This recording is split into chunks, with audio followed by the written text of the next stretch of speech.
साथियों, इस सम्मानित मंच पर और हम लोगों के लिए ये गर्व की बात है कि हमें हमारे रक्षा मंत्री आदरणीय राजनाथ जी का हर चुनाव में उनका आशीर्वाद हम लोग को प्राप्त होता है।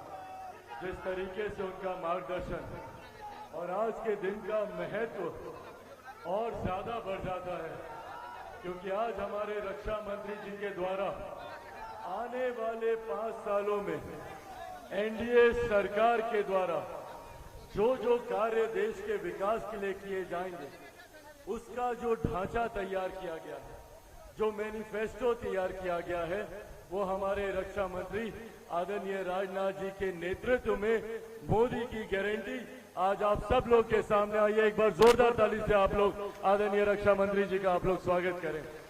यहाँ इस सम्मानित मंच पर मौजूद भारतीय जनता पार्टी के प्रदेश अध्यक्ष, बिहार प्रदेश के उप मुख्यमंत्री मेरे भाई सम्राट चौधरी जी मौजूद, यहाँ पर बिहार प्रदेश के उप मुख्यमंत्री श्री विजय कुमार सिन्हा जी मौजूद। इस सम्मानित मंच पर बिहार सरकार में माननीय मंत्री श्री हरि सहनी जी मौजूद। इस सम्मानित मंच पर लोक जनशक्ति पार्टी रामविलास के हमारे प्रदेश अध्यक्ष राजू तिवारी जी मौजूद। इस सम्मानित मंच पर लोक जनशक्ति पार्टी रामविलास के बिहार प्रदेश के हमारे संसदीय बोर्ड के अध्यक्ष हुलास पांडे जी मौजूद। इस सम्मानित मंच पर हमारी जमुई की माननीय विधायिका, आप सबकी लोकप्रिय विधायिका श्रेयसी सिंह जी मौजूद। इस सम्मानित मंच पर एनडीए के प्रत्याशी, लोक जनशक्ति पार्टी रामविलास के प्रत्याशी हमारे अरुण भारती जी मौजूद। इस सम्मानित मंच पर भारतीय जनता पार्टी, लोक जनशक्ति पार्टी, जनता दल यूनाइटेड, राष्ट्रीय लोक मोर्चा, हिंदुस्तान अवाम मोर्चा के तमाम वरिष्ठ पदाधिकारी साथी मौजूद। यहाँ पर तमाम मजबूत कार्यकर्ता साथी,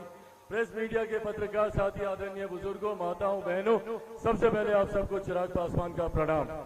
साथियों, आज जब लोकसभा चुनाव की इस पूर्व संध्या पर हम लोग यहाँ पर मौजूद हैं, कई बातें हैं जो आप लोगों से साझा करनी है, पर कई बातें उनमें से ऐसी हैं जो आप लोग जानते थे।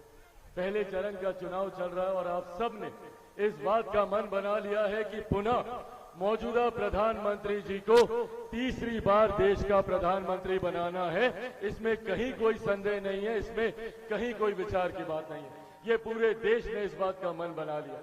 देश के जिस कोने में हम लोग गए, जहां जहां पर हम लोग जाने का काम कर रहे हैं, बिहार की जिस विधानसभा में हम लोग जाने का काम कर रहे हैं, हर एक जगह से, हर लोकसभा से ये बात स्पष्ट है कि बिहार की 40 की 40 सीटें हम लोग जीतने जा रहे हैं।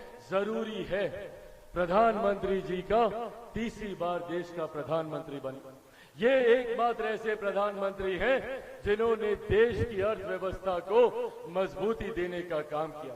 जब देश की अर्थव्यवस्था मजबूत होती है, आज से पहले हम में से कोई नहीं जानता था कि भारत की अर्थव्यवस्था कौन से पायदान पर है, पर जब आज पिछले 10 सालों में प्रधानमंत्री जी के नेतृत्व में देश की अर्थव्यवस्था दुनिया की 5वीं सबसे बड़ी अर्थव्यवस्था बनी। जब देश की अर्थव्यवस्था मजबूत होती है तो एक राज्य का राजस्व बढ़ता है। जब राज्य का राजस्व बढ़ता है तो हर क्षेत्र का आर्थिक विकास होता है, और जब क्षेत्र का आर्थिक विकास होता है तो हर गरीब व्यक्ति के हाथ में ज्यादा कमाई आती है, प्रति व्यक्ति आय में इजाफा होता है। इसके लिए देश की अर्थव्यवस्था का मजबूत रहना जरूरी है। लक्ष्य है अगले 5 साल में देश की इस अर्थव्यवस्था को तीसरे नंबर की अर्थव्यवस्था पर लेकर जाना। हमारे प्रधानमंत्री जी ने जहां देश की अर्थव्यवस्था को मजबूत करने का कार्य किया, तो वहीं महिलाओं के सम्मान के लिए शौचालय भी बनवाने का काम किया, महिलाओं की सुरक्षा के लिए उज्ज्वला योजना देने का काम किया। वहीं कोई गरीब व्यक्ति आर्थिक अभाव के कारण इलाज से वंचित न रह जाए, उज्ज्वला योजना भी देने का काम किया। जहां प्रधानमंत्री जी ने सरहद से हमारी सीमाओं को सुरक्षित रखने का काम किया, जहां हमारे रक्षा मंत्री जी ने हमारे देश को बाहरी ताकतों से सुरक्षित रखने का काम किया, तो वहीं अंतरिक्ष के माध्यम से भी कैसे भारत सुरक्षित रहे, इस बात का भी ध्यान हमारी केंद्र की सरकार ने दिया। आज हम बिहारियों की जिम्मेदारी और ज्यादा बढ़ जाती है। एक लंबे समय के बाद बिहार का सौभाग्य जगह है कि हम लोग को डबल इंजन की सरकार मिली है। डबल इंजन की सरकार के लाभ आप लोगों को बताने की जरूरत नहीं है। बगल का राज्य उत्तर प्रदेश देख लीजिए, किस तरीके से मजबूती से दिन दुगनी चार रात चौगुनी तरक्की कर रहा है, वो सिर्फ और सिर्फ डबल इंजन की सरकार की वजह से। ये डबल इंजन की सरकार आज जब बिहार को मिली है, इसमें भी कोई संदेह नहीं है कि जैसे लोकसभा के बाद देश में एनडीए की सरकार बनने जा रही है, तो विधानसभा के बाद बिहार में भी पुनः एनडीए की सरकार बनने जा रही है। ऐसे में जरूरी है कि हम एक ऐसे प्रत्याशी का चुनाव करें जो केंद्र सरकार में भी सहभागी हो और राज्य सरकार में भी उनकी सहभागिता हो। साथियों, अपनी बातों को आज समाप्त करने से पहले और यह आग्रह करने से पहले कि आप लोग हमारे प्रत्याशी अरुण भारती जी का आगामी 19 तारीख को मजबूती से साथ देने का काम करें। मैं एक छोटा सा वाक्य आप लोग के संज्ञान में मेरे रक्षा मंत्री जी को लेकर देना चाहता हूं। आप सबकी जानकारी में है कि 2016 में एक बहुत बड़ा संकट हम लोगों के ऊपर आया था, जब यहीं लछवाड़ भगवान महावीर की जन्मस्थली में भगवान महावीर की 2600 साल पुरानी मूर्ति चोरी हो गई थी। उस वक्त देश के गृह मंत्री की भूमिका मजबूती से मौजूदा रक्षा मंत्री जी निभा रहे थे।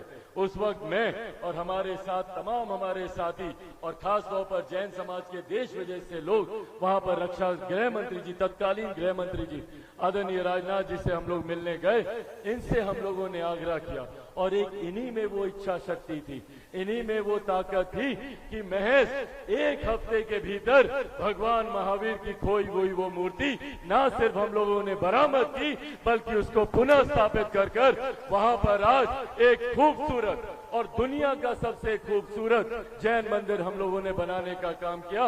उसके बगल में 108 बेड का हम लोगों ने अस्पताल भी खोलने का काम किया। ये उदाहरण देने का कार्य, आप लोगों को ये विश्वास दिलाना कि गृह मंत्री जी, रक्षा मंत्री जी, मौजूदा रक्षा मंत्री आदरणीय राजनाथ सिंह जी जब जब हम लोग के क्षेत्र को इनकी मदद की जरूरत पड़ी है, इन्होंने हमेशा एक अभिभावक बनकर, एक पिता तुल्य की भूमिका में आकर इन्होंने हम लोग का संरक्षण करने का काम किया।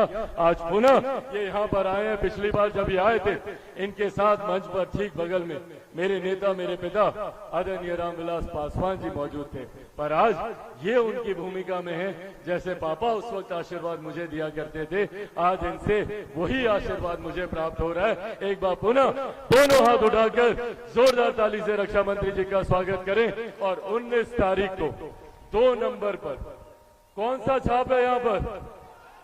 हाँ, हेलीकॉप्टर छाप। अभी रक्षा मंत्री जी आए हैं हेलीकॉप्टर से। हेलीकॉप्टर छाप पर बटन दबाकर अपना आशीर्वाद देना। आशीर्वाद है ना? एक बार दोनों हाथ उठाकर अपना आशीर्वाद दे दे। बहुत बहुत धन्यवाद साथियों। जय हिंद, जय बिहार, जय जम्मू। बहुत बहुत धन्यवाद भाई चिराग जी। आगे बढ़ते हुए अपने हम लोकप्रिय जनप्रिय भारतीय जनता पार्टी के प्रदेश अध्यक्ष और बिहार सरकार के उप मुख्यमंत्री श्री सम्राट चौधरी जी से आग्रह का आए और हम लोगों के पक्ष में अपना वक्तव्य देने। बोलिए भारत माता की, भारत माता की जय। जय श्री राम, जय जय श्री राम। आज चुनावी सभा की अध्यक्षता कर रहे अध्यक्ष जी और इस मंच पर उपस्थित हम लोगों के लोकप्रिय रक्षा मंत्री और भारतीय जनता पार्टी के पूर्व अध्यक्ष, और जिस अध्यक्ष ने एक सशक्त नेतृत्व देने का काम किया, आदरणीय श्री राजनाथ सिंह जी, और इस मंच पर उपस्थित लोजपा रामविलास के राष्ट्रीय अध्यक्ष छोटे भाई चिराग पासवान जी, बिहार सरकार के उप मुख्यमंत्री आदरणीय विजय सिन्हा जी, बिहार सरकार के मंत्री आदरणीय हरीश सहनी जी, और आपके लोकप्रिय उम्मीदवार अरुण भारती जी, सम्मानित लोजपा के नेतागण, सम्मानित जदयू के नेतागण, सम्मानित भारतीय जनता पार्टी के नेतागण और सम्मानित हम पार्टी और आरएलएम के नेतागण, और इस मंच के सामने उपस्थित तमाम भाइयों, बुजुर्गों, नौजवान साथियों, छोटे छोटे बच्चे और माताएं बहनों, आज हम आदरणीय राजनाथ जी का यहाँ स्वागत करना चाहते हैं कि आज बाबा साहब भीमराव अंबेडकर साहब के जयंती के शुभ अवसर पर इन्होंने जो मैनिफेस्टो बनाया देश 2047 का विकसित भारत बने, इसका आज संकल्प पत्र देश में यशस्वी प्रधानमंत्री जी और आदरणीय राजनाथ सिंह जी और आदरणीय नड्डा जी ने जब जारी किया, हम जमुई वासी के तरफ से इनका जोरदार स्वागत करना चाहते हैं साथियों। और इनको इसलिए भी धन्यवाद देना चाहते हैं, यही राष्ट्रीय अध्यक्ष के तौर पर थे जब देश में यशस्वी प्रधानमंत्री का उम्मीदवार आदरणीय नरेंद्र मोदी जी को देने का काम किया। इसके लिए भी आदरणीय राजनाथ जी का हम स्वागत करना चाहते हैं, क्योंकि हमको तो आदत हो गई थी ऐसे प्रधानमंत्री का, जब तक कोई श्रीमती गांधी स्विच नहीं दाबती थी तब तक तो प्रधानमंत्री बोलते ही नहीं थे। और हम तो धन्यवाद इसलिए दे रहे हैं राजनाथ जी को कि आज दुनिया में डंका बज रहा है और आपका नेतृत्व, आपके अध्यक्षीय काल में भारतीय जनता पार्टी पहली बार आजादी के बाद एब्सोल्यूट मेजॉरिटी के तौर पर सरकार बनाने का काम किया, एनडीए की सरकार बनाने का काम किया। और जो गरीब कल्याण के लिए आप लोगों ने सपना देखा है, 2047 का भारत बनाने का सपना देखा, और हम कमिटमेंट को नहीं भूलते हैं, ये सबसे बड़ी बात है। 1950 में जिस सपने को डॉक्टर श्यामा प्रसाद मुखर्जी ने